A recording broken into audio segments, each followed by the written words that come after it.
What if I told you that the most emotional moment in For All Mankind, Season 5, Episode 10, isn't just about survival, but about the exact moment humanity officially stops being alone in the universe? Because Kelly Baldwin's final decision on Titan doesn't just change the mission, it changes everything we thought we knew about life beyond Earth.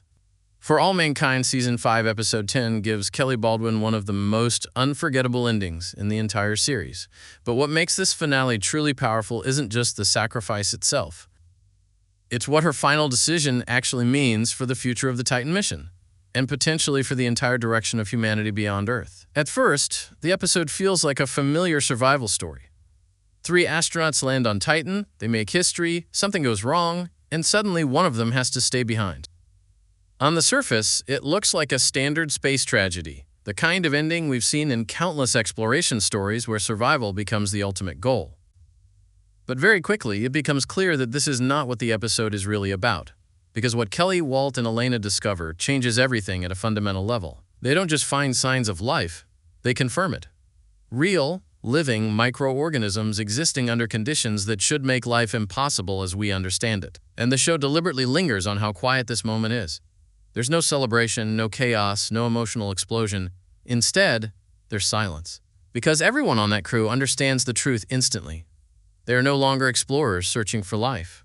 They are witnesses to the fact that life already exists somewhere else. For decades, humanity has been searching for an Earth-like world, a planet with oxygen, liquid water, and familiar conditions.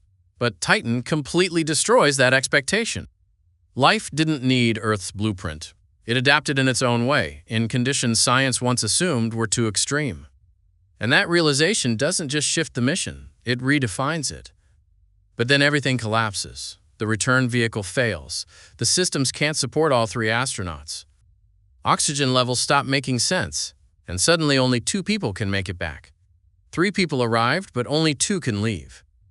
And this is where Kelly's decision becomes the emotional and philosophical center of the entire episode.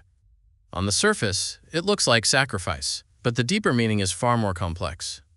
Kelly isn't simply giving up her life. She is making a judgment about what matters most in that moment. Because once life is confirmed on Titan, the mission is no longer about survival or return. It becomes about preservation. The discovery itself becomes more important than the people who made it. If all 3 of them try to leave under pressure, there is a real risk that none of the evidence survives. But if 2 return, humanity gets proof. Actual confirmation that life exists beyond Earth. Kelly understands that history will not remember the failed rescue attempt. It will remember the discovery. And that is what changes her. Kelly has always been different from Ed Baldwin, where Ed is driven by expansion, competition, and pushing further into the unknown. Kelly is driven by understanding. She is not chasing conquest. She is chasing meaning. That difference defines everything about her final choice. After Walt and Elena leave, she doesn't behave like someone waiting for death. She continues working. She observes. She documents. She studies. Even in isolation, she remains an explorer, just in a different form.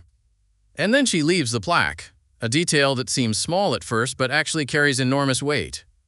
Because this isn't just a personal marker. It is the first human-made historical signpost connected to confirmed extraterrestrial life. If humanity ever returns, that location will not just be remembered, it will be sacred. Then the episode shifts into something almost surreal as Kelly reaches the methane lake.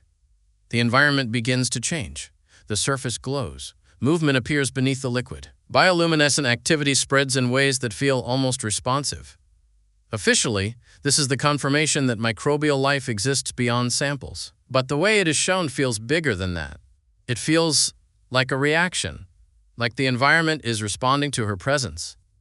The show never explicitly suggests intelligence, but it raises questions in a very deliberate way.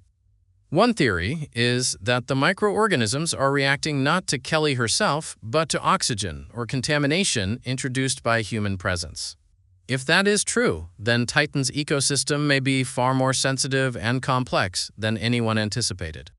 Another interpretation goes even further. What if Kelly understands more in that moment than she is letting on? She doesn't run, she doesn't retreat, she moves closer, almost as if she believes the lake itself holds answers that haven't been revealed yet. The episode leaves this completely open, And that ambiguity is what makes the ending so powerful. Then the story jumps forward in time to 2020, and everything feels disconnected at first. Titan is gone from the narrative. Kelly is gone. But the implications of what happened there are not. Because after that moment, everything changes.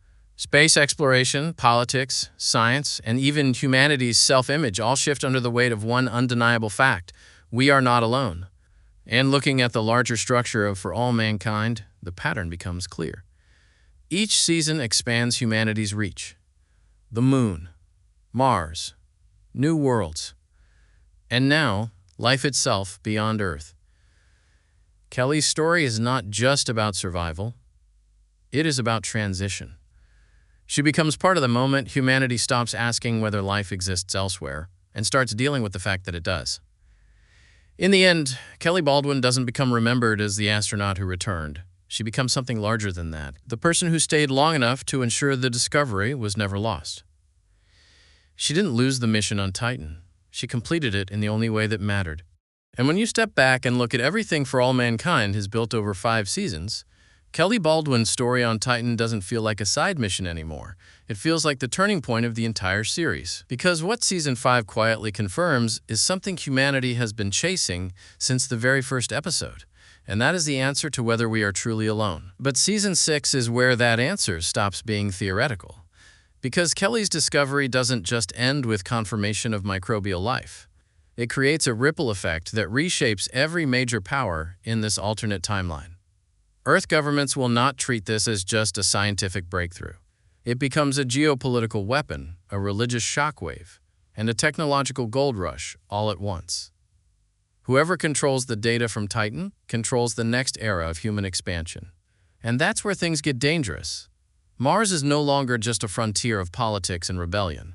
It becomes the staging ground for something much larger. The sudden reactivation of Mars 94 also starts to feel less like a coincidence and more like a signal, a trigger, something that may be responding to the same cosmic conditions that affected Titan. And if that connection is real, then Season the 6th of may push humanity into its most terrifying question yet. Are these discoveries isolated or connected? Meanwhile, Kelly's sacrifice won't just be remembered as tragedy, it will become the foundation of a new scientific era. The first confirmed proof of extraterrestrial life means exploration is no longer about finding life. It's about understanding it, and understanding always comes with risk. So the final season of For All Mankind isn't just about space anymore. It's about first contact without contact. About what happens when humanity realizes the universe has already been alive long before we arrived. And maybe, just maybe, Kelly didn't just discover life on Titan. She opened the door to everything that comes next.